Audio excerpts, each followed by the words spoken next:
¿Qué tal? Buenas noches. Bienvenidos a todos. Espero que se encuentren bien. Y pues, así como lo menciona Andrés, el día de hoy vamos a ver un poco del desarrollo de proyectos serverless, específicamente con Python, en un despliegue hacia AWS. Espero que les sea interesante. Por favor, si tienen preguntas, vamos a irlas poniendo en el chat. Y del lado del teatrino, no sé si hay alguien que vaya a poder estar haciendo llegar esas preguntas. Sí, yo voy a Bueno, estar, yo ok, voy a estar, Juan. Dale. perfecto. Entonces, listo, pues vamos a comenzar. Denme oportunidad, les comparto mi pantalla y damos a comienzo a la plática. Entonces ahí me pueden confirmar si se ve la presentación. Sí, perfecto. Ok, listo. Pues bienvenidos a todos, a la gente que nos está acompañando de manera online, también a las personas que están físicamente allí en Cumbia. Eh, Espero que les agrade el tema. Y bueno, una pequeña introducción sobre mí. Tengo más de 10 años trabajando con Python. Mis principales frameworks con los que he trabajado son Django, Flask, FastAPI, y ahora de un año y medio, prácticamente 2 años hacia acá, he estado trabajando demasiado con Serverless Framework y muy recientemente con SAM. Al final vamos a ver un poquito más acerca de estos dos últimos frameworks, bastante interesantes los dos, y vamos a comenzar por definir qué es el desarrollo de proyectos serverless. Que creo que el día de hoy podemos escuchar muchas cosas o que se hace mucho uso del término serverless, pero en sí, ¿qué es el desarrollo en serverless? Eh, Podríamos dejarnos guiar un poco por el nombre y decir, bueno, pues es una forma de desarrollo donde no tenemos servidores, pero al final, cuando hacemos nuestro despliegue hacia cualquiera de las nubes que tenemos hoy en día de manera comercial, nos damos cuenta de que debajo de lo que nosotros estamos haciendo están corriendo servidores. Y nos podemos preguntar, oye, pero pues, ¿no que era serverless sin servidores? ¿Cómo que está corriendo mi código o mi aplicación está corriendo con servidores? O sea, no hace sentido. Bueno, pues vamos a definir un poquito más qué es serverless. Como tal, serverless se puede definir como una arquitectura. Es una arquitectura de computación en la nube. Y aquí es muy importante que podamos tener claro los diferentes conceptos, porque podemos tener el concepto de que es una metodología de desarrollo eh, o una convención, pero en este caso es algo que va un poco más atrás eh, en la etapa de desarrollo. Entonces, la arquitectura se va a referir sobre cómo vamos a organizar o cómo vamos a utilizar los recursos para poder desplegar nuestra aplicación. Entonces, eh, tomando esto en cuenta, podemos decir que es una arquitectura en la que nosotros, como desarrolladores o nosotros como quien está a cargo del proyecto, no vamos a gestionar los servidores o no vamos a gestionar la administración, actualización, securización de esos recursos. Ahorita vamos a ver muchos ejemplos de servicios que podemos utilizar de esta manera, pero que nosotros no tenemos que estar a cargo de. Por ejemplo, y esto es, yo creo que la parte principal del desarrollo en serverless. Específicamente hablando del proveedor AWS, que es hasta ahorita creo que por lo menos con el que he trabajado más. Las funciones lambda son el perfecto ejemplo de la unidad mínima de lo que es serverless. Y aquí entra otro concepto que debemos conocer, que son las funciones como servicio, function as a service. Y ya tenemos muchísimas cosas que tener en mente, porque tenemos las platform as a service, function as a service, software as a service, tenemos ya una variedad muy grande o una oferta demasiado grande donde tenemos que aprender a distinguir qué es cada cosa. Yéndonos un poco más hacia la raíz, como esta function as a service, que es una función lambda, lo que nosotros hacemos es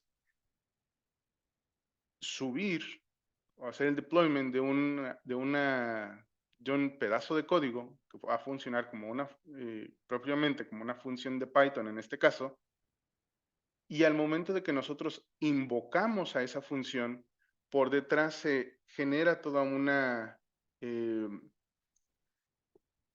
una forma de presentarnos el resultado de esa función. Como tal, la función se instancia como si fuera un Docker, como tal, un Docker container. Se levanta una imagen y se pone disponible para que nosotros podamos acceder al código de esa función y que nos tenga un resultado. Entonces, teniendo esto en cuenta, pues nos ahorra mucho del trabajo donde antes teníamos que eh, tener un servidor, o vámonos con Amazon, poner una S2 o un S2, configurarlo, securizarlo, eh, hacer la configuración de nuestros DNS y después de todo eso, poder empezar a traer el código que nosotros queríamos desplegar, montar o instalar nuestros intérpretes, ya sea el lenguaje de programación, un servidor web, y después configurar todo ese servidor web para que la respuesta, el request que nosotros mandemos a ese server alcance nuestro código. Entonces, del lado y esto afecta mucho también del lado de DevOps, porque ahora vamos a empezar a manejar con esta forma de arquitectura, vamos a empezar a manejar infrastructure as code. Y supongo que ya algunos que tienen conocen el término de infrastructure as code con Terraform o con Pulumi o con algunos otros frameworks. Entonces, yéndonos un poco más hacia adelante, ¿cuáles son las características del desarrollo en serverless? Primero tenemos que es una ejecución basada en eventos, que puede ser un request a un API, puede ser un evento donde un bucket lanza como tal la notificación de que un elemento fue depositado en ese bucket, o que se recibió un mensaje, o una alerta de un tercero. Tenemos una escalabilidad automática, que esto es, creo que, algo que le preocupa demasiado a los clientes cuando estamos en un ambiente de desarrollo. Oye, pero, ¿qué sucede si tenemos una venta especial, hablando de fechas muy importantes, por ejemplo, ventas nocturnas o promociones navideñas o una venta de boletos? Oye, mi aplicación va a ser capaz de servir todas esas peticiones, de atender todas esas peticiones. Con este caso podríamos decir que sí, porque tenemos una escalabilidad automática. Un punto muy importante, que esto que le gusta mucho a los clientes, es el pago por uso. Es decir, si el fin de semana tienes un pico, te va a poner a atender todas las peticiones, pero también si dentro de la semana, lunes, martes y miércoles, no estás utilizando tu aplicación, pues no se te va a generar ningún costo.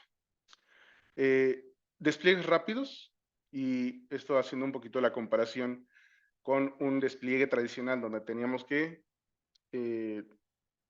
configurar nuestro servidor desde cero, pues vamos a ver ahorita la diferencia en cuanto a tiempos.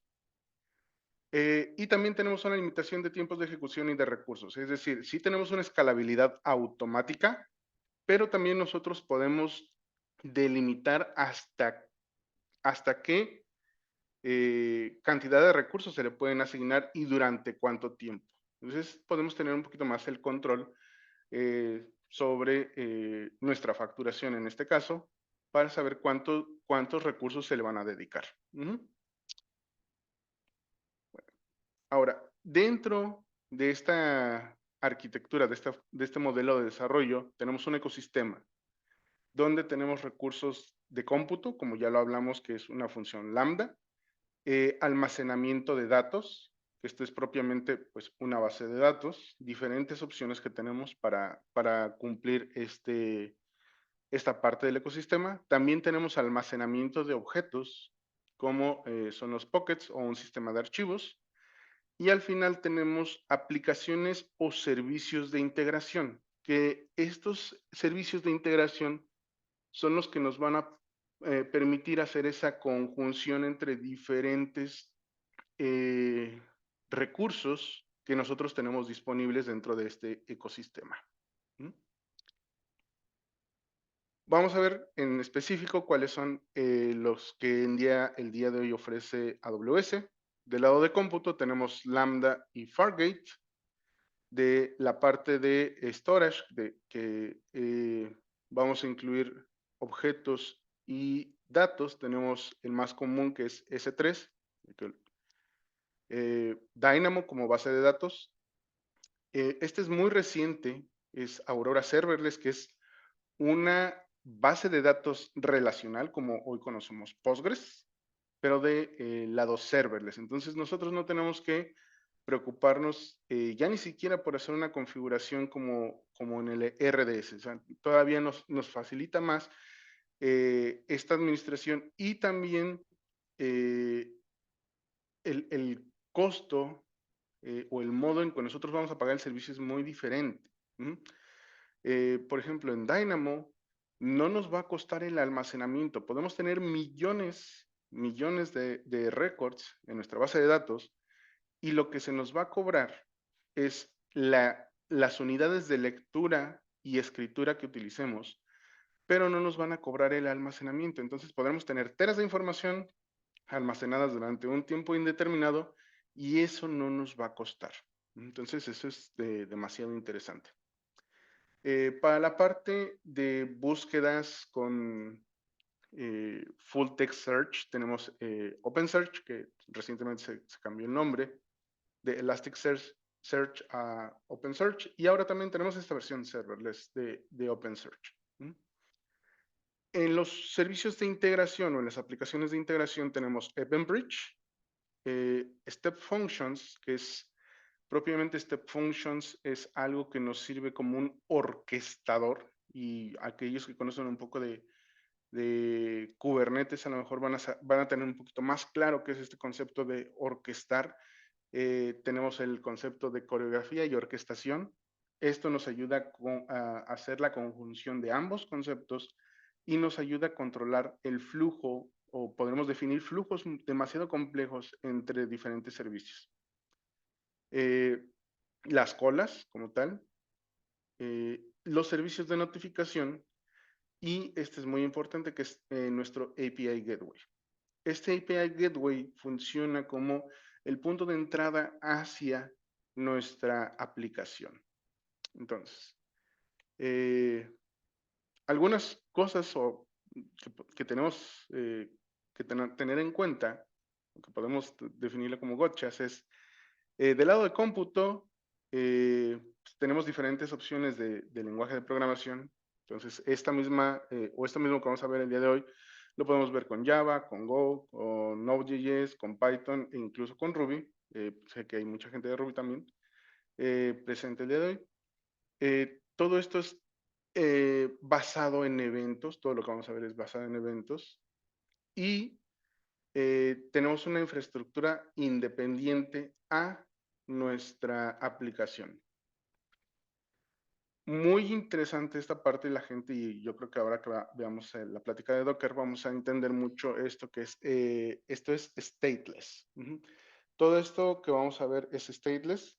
¿Qué quiere decir esto? Que si yo ejecuto mi función una vez y en 5 minutos la vuelvo a ejecutar, no va a tener, esa función no va a saber qué sucedió antes. Entonces, tenerlo muy en cuenta para en el momento en que estemos trabajando con datos. Siempre recordemos que las funciones no tienen memoria y debemos proporcionarles el contexto suficiente para que puedan ejecutar su función de manera adecuada. Casos de uso. Como lo habíamos visto, todo está basado en eventos. Y este es un ejemplo que tenemos de cuando un bucket recibe un documento,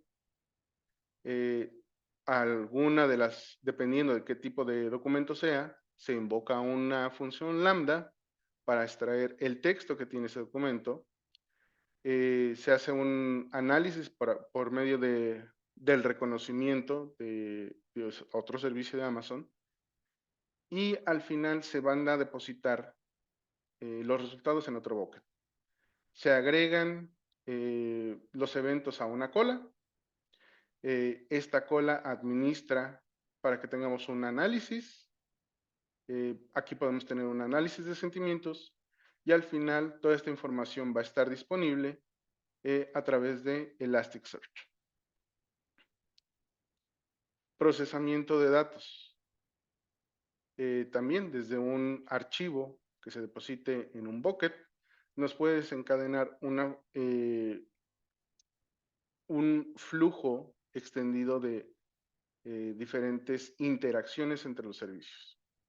Y al final, yo creo que el que más nos interesa del lado de desarrollo web, pues es una web app, donde tenemos un punto de entrada a través de nuestro servicio de API Gateway, conectado con diferentes otros servicios, que es Route 53, que esto nos da la configuración del DNS, Amplify, que nos permite desplegar la parte frontal. Si tenemos un sitio estático, una parte frontal de nuestra aplicación. Cognito, que nos sirve para tener la administración y autenticación de los usuarios. Y al final, esto que podemos ver como endpoints. Cada una de estas funciones podría representar un endpoint o representa un endpoint y al final ejecuta cierta acción directamente en la base de datos. Pero ahora, ¿cómo comienzo? La manera más sencilla, pues es yéndonos a ver cómo funciona una lambda de manera abstracta. Entonces, denme oportunidad, voy a compartir otra pantalla. Y les voy a mostrar como tal una función lambda que ya tenía preparada. Esto va a funcionar como en los programas de cocina donde nos dicen, y ahora vamos a sacar el pastel ya horneado, ¿no? Sí, me deja la barra de zoom. Ok. Este es el dashboard que vamos a ver cuando nosotros entremos a la parte de lambdas. Aquí ya tengo una función lambda, que es una función básica. Y aquí nos va a mostrar pues una unidad muy pequeña de código donde se define la función, recibe un evento, un contexto y nos regresa un status code y aquí también un pequeño mensaje. Si nosotros hacemos el test, aquí podemos ver la respuesta. Y ya, esta es la unidad mínima, la parte más pequeña de todo lo que hemos hablado hasta ahora. Esto es lo más pequeño. Entonces, bueno, pues sí está interesante, pero ahora de lo que nos mostraste en los diagramas, ¿cómo llegó a eso? ¿Y dónde queda Python aparte de todo? ¿No? Les voy a compartir otra pantalla.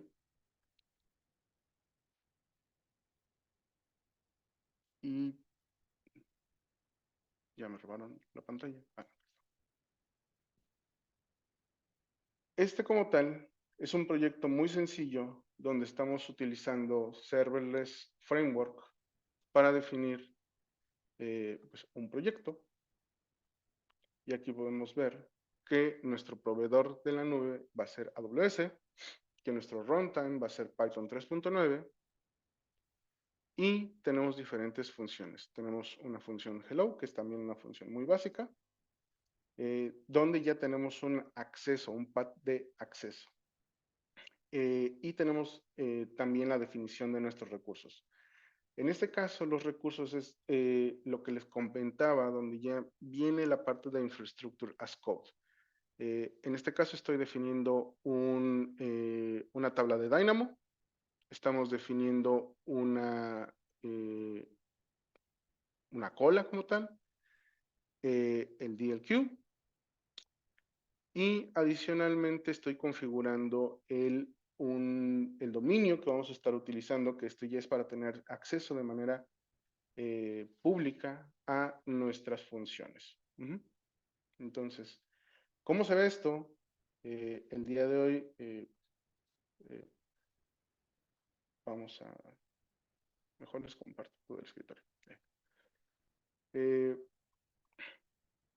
si nosotros vemos eh, aquí en CloudFormation es donde nosotros vamos a poder ver y administrar nuestro despliegue de lo que vimos en CloudFormation. Entonces, ahorita en esta terminal ya tengo preparado el proyecto y el despliegue es muy sencillo. Es el comando SLS, porque estamos trabajando con Serverless Framework, y deploy. Entonces empieza a hacer todo el empaquetado de nuestra aplicación. Va a hacer el despliegue directamente a mi cuenta de AWS. Previamente tuve que haber configurado mis credenciales y espero que esto no tome más de 3 minutos. Y podemos ir viendo, espero, todavía no se actualiza de este lado, nuestro progreso. Hace un rato me tomó menos de 3 minutos, entonces espero que el día de hoy también. No sé también si por ahí tengamos alguna pregunta, podemos aprovechar este espacio en lo que vemos el despliegue del proyecto.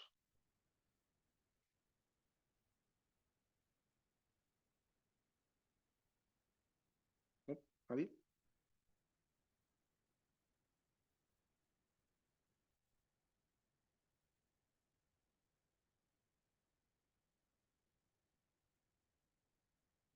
Ok, aquí ya como tal se terminó de hacer el empaquetado del proyecto y ya se está creando el stack directamente en AWS. Entonces, si Juan, hacemos esta tenemos, actualización.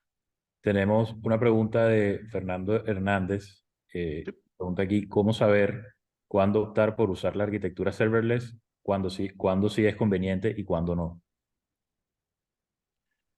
Eh, es una pregunta bastante compleja y va a sonar una respuesta muy desarrollador, pero depende. Depende mucho del contexto de tu proyecto, depende mucho de los recursos que tengas disponibles, también depende del tiempo que tengas que entregar, pero yo me iría un poco más hacia qué tan complicado va a ser tu proyecto. Si vas a tener que integrar diferentes dominios, y esto la parte de desarrollo serverless, yo la recomiendo mucho cuando vas a integrar microservicios como tal, o que tienes unidades muy pequeñas, una tarea muy sencilla, por ejemplo, notificar a través de un correo electrónico, eh, no sé, cada hora hacer una inspección a tu arquitectura o a tu base de datos y mandar esos resultados por correo electrónico. Eso podría ser un muy buen ejemplo, es una unidad mínima, o algo bastante complejo que involucra que estén en juego muchas partes como un e-commerce. Eso podría también ser una buena opción, donde puedes tener el manejo de tu inventario, el manejo de tus órdenes de compra, el manejo de tu tracking de las órdenes de compra en diferentes microservicios que son completamente independientes. Entonces, necesitas analizar como tal primero tu proyecto y ver qué solución se ajusta más a tus necesidades. Pues sí, es una respuesta bastante compleja. Como se pueden dar cuenta, acá ya tenemos nuestro despliegue completo. Podemos ver la información del stack y si nos vamos de regreso a la parte de las funciones lambda, ya actualizamos, podemos ver que ya tenemos muchas funciones lambda. Entonces, la primera, y eso es algo que me gusta bastante, si todos pueden entrar, ya sea desde su celular o si tienen la computadora abierta, a eh, a esta dirección, se puede dejar en el chat, ya nos va a dar una respuesta. ¿Mm? Y esto ya está en vivo. Teníamos nada y en este momento esta función ya nos está dando una respuesta. Bueno, ¿qué contiene esta función como tal? Esta función, que es una función bastante sencilla, una función hello, toma el evento al body que estamos regresando, le pone un mensaje y le adjunta este evento y lo muestra, lo regresa. Entonces se pueden dar cuenta que está nuestro mensaje. Y son todos los datos que vienen desde nuestro evento. ¿Cuál es el evento? Ese request que hacemos desde el navegador en este caso. No sé si alguien más lo pudo ver, pero esto ya está en vivo. Ya es algo que podemos utilizar como un endpoint, que además de todo ya está securizado. Esto lo hace Amazon en automático. Y aparte de todo, nosotros podemos tener los logs de qué están sucediendo en nuestras diferentes funciones. En este caso, vamos a ver los logs de nuestra función hello y ya nos dice cuándo inició, cuándo terminó y si tuviéramos más contexto, también aquí va a aparecer. Pero ahora vamos a hacer algo un poquito más avanzado. Si aquellos que tienen acceso a su teléfono o en la computadora pueden ir a plática.josejuan.dev, van a ver este formulario. Aquí ya pueden llenar ese formulario para que también nos ayuden a registrar su asistencia, por favor. Y vamos a ver qué puede hacer esto. Esto está completamente en vivo, no había nada. Este backend que acabamos de desplegar es el que está sirviendo a este formulario. Entonces, si nos ayudan a llenarlo. Y en teoría les debería llegar un correo.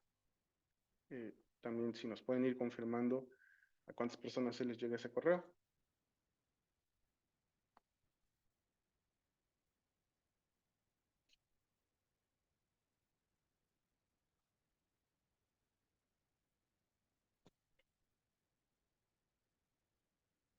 El correo se ve de esta manera, donde dice el nombre que registraste y te dice cuál es tu ID.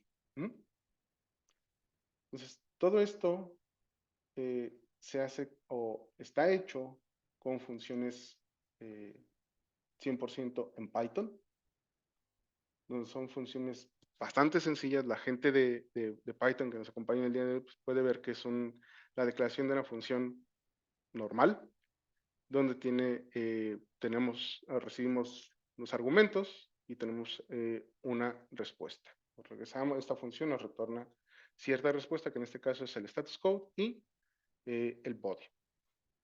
Entonces, como se pueden dar cuenta, es algo pues, bastante rápido de desplegar.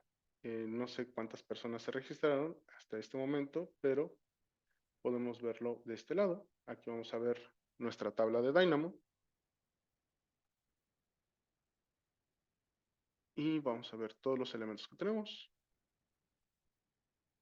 Entonces, como se pueden dar cuenta, es algo que funciona y funciona bastante rápido. No sé, Andrés, ¿cómo estamos de tiempo? Si nos podemos extender más o ya tenemos que dar paso a la siguiente charla. Tenemos unos 10 minuticos, Juan, para Excelente. seguir. Sí. Eh, Algo que quiero que veamos bastante rápido, aquí también ya tengo preparado, mi Postman, y lo único que estoy haciendo es, en este momento voy a setear la variable de entorno del ID que me llegó. Y aquí podemos ver nuestra base o la URL base que tenemos es el dominio de api.josejuan.dev 1 y en este caso vamos a solicitar la información de este usuario, los detalles de la información de este usuario. Se pueden dar cuenta, está en tiempo real. Y algo que estaba haciendo o algo que está haciendo este proyecto muy sencillo, es generar diferentes quotes de Chuck Norris, ¿no? Entonces, cada usuario podría hacer esta llamada. De hecho, lo podemos ver directo en el navegador. Vamos a copiarlo como tal. Si ustedes se van a esta dirección y le adjuntan al final el ID que les llegó en su correo, podrían ver esto mismo, el quote que nos está llegando de datos random de Chuck Norris. Entonces, ¿qué estoy haciendo? Una función lambda, cada que detecta que se registra una nueva persona en la tabla de Dynamo, hace una llamada hacia una API de un tercero, nos regresa un quote y este quote se lo asocia a un usuario. Si yo quiero agregar otro quote, también lo puedo hacer. Add quote, hacemos un post y lo que tenemos que mandar en ese caso es el ID del usuario al que le queremos agregar otro quote. Entonces, probamos y aquí ya nos regresa el mensaje donde nos menciona que este quote, que ya se agregó un nuevo quote. Si nosotros regresamos a nuestro navegador, ya nos aparece un segundo quote. Ahora, si nos vamos a nuestra base de datos, estos registros que hasta este momento la cuenta iba en 48, se debería incrementar. Bueno, aquí ya tenemos 50. Entonces, alguien por ahí ya está ayudándonos a hacer esta prueba. También algo importante, no sé si alguien intentó registrarse 2 veces con el mismo correo, les debió haber dado una validación donde les dice que esa cuenta ya estaba registrada. Entonces, algo muy sencillo, pero estamos involucrando bastantes cosas. ¿Qué cosas estamos involucrando?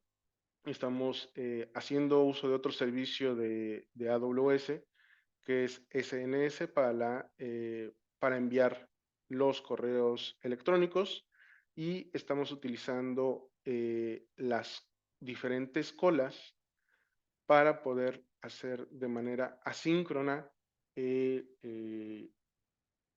la petición de un nuevo quote y después de que ya tenemos ese nuevo quote, aquí pueden ver que aquí está la petición y una vez que ya tenemos el quote, lo agregamos hacia el usuario en la tabla de Dynamo. Listo. Podemos dejar estos 5 minutos para preguntas. No sé si alguien más tiene algo. Dice, esto es súper rápido.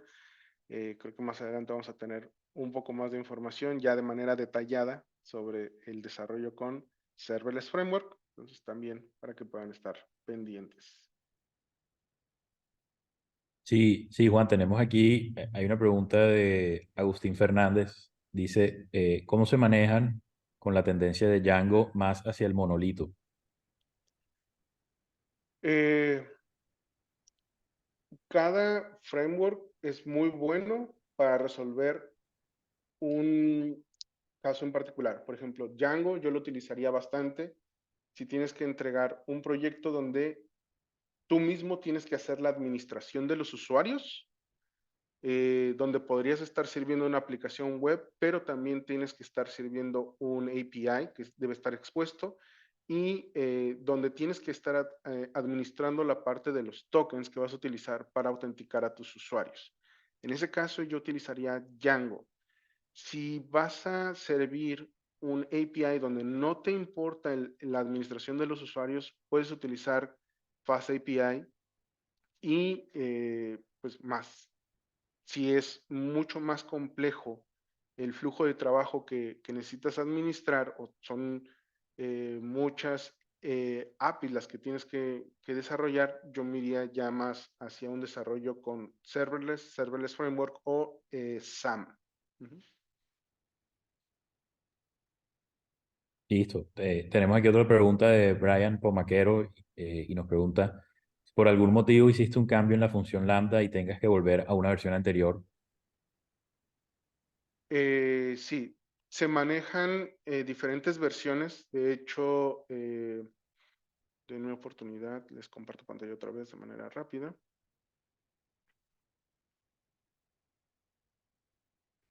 Aquí dentro de las funciones lambda, cada una va a tener sus versiones. En este caso, esta función, o esta es la versión 92 de esta función, y tú puedes asignarle un alias a esta función. Puedes volver en el tiempo y poner en producción una versión anterior. Entonces, esto es bastante bueno, porque puedes tener al mismo tiempo dos versiones de tu lambda al mismo tiempo, y con base en el alias las puedes probar al mismo tiempo, y tú puedes decidir cuál es la que vas a dejar en producción. Entonces, esto es bastante bueno para la parte de los despliegues, eh, ya sean no sé, definiendo los tipos de despliegues que quieran hacer para los proyectos. Listo, Juan. Aquí tenemos una pregunta en el teatrino. Bueno. Bueno, te voy a leer aquí una última pregunta que nos dejaron en el chat.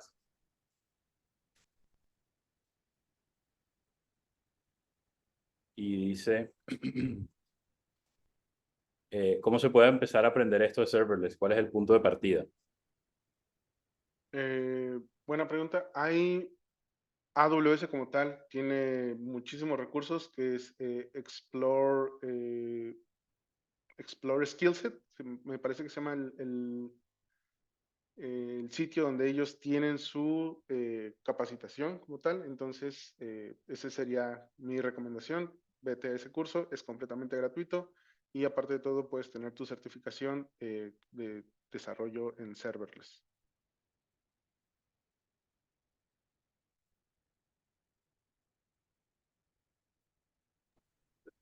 No sé. Sí, sí, sí. Tenemos aquí una del teatrino, ya te la paso, Juan. A ver.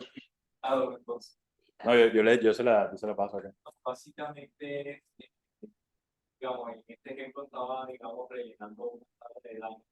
Yo quería colocar una situación hipotética donde yo necesitaría leer esa tabla, pero en un determinado tiempo ya hay un demasiado registro, como 2 millones, 5 millones de registros a esa tabla. Sería muy caro. ¿Qué estrategia tendría yo para poder hacer analítica sobre los datos de esa tabla?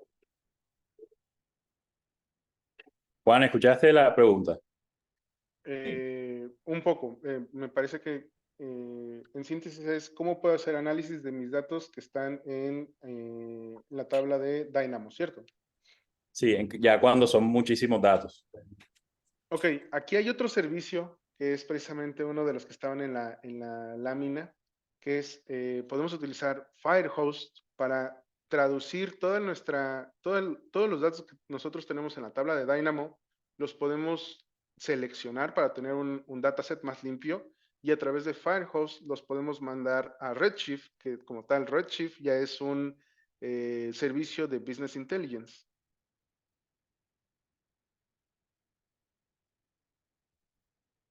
Hacerlo a través de Flink.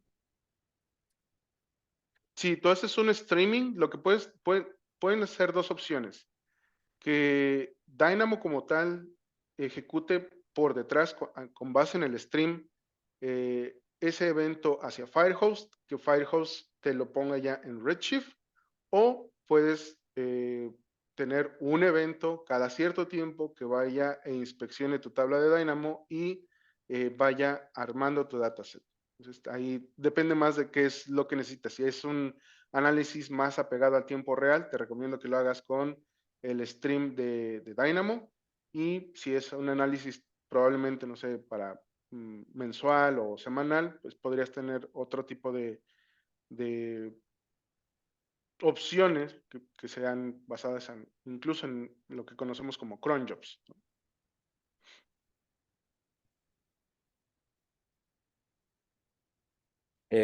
Listo, Juan. Yo creo que esta fue ya la última pregunta. Entonces, Eh, bueno, gracias Juan por la charla. Gracias a todos aquí en la llamada por unirse, los que estamos aquí en el teatrino. Vamos a pasar en un ratico a la siguiente charla. Los que están en la llamada les voy a pasar un link de YouTube para que se unan al live stream de las otras dos charlas que van a ver. Ya en un segundito se los paso para que se pasen para allá. Y bueno, eh, gracias a todos por unirse. En Cumbia siempre estamos haciendo estas charlas y estos meetups de diferentes temas. En este caso fue Python. Como dice Juan, en un futuro probablemente tengamos uno para ir más a fondo en todo lo que es serverless. Y bueno, pendientes por favor, todos de nuestras redes sociales y eso para que no se pierdan las charlas y los meetups que tenemos. Estén pendientes ahí un momentico en el chat, ya les voy a pasar el link de YouTube para que se pasen al live stream. Juan, muchas gracias. Muchas gracias, hasta pronto.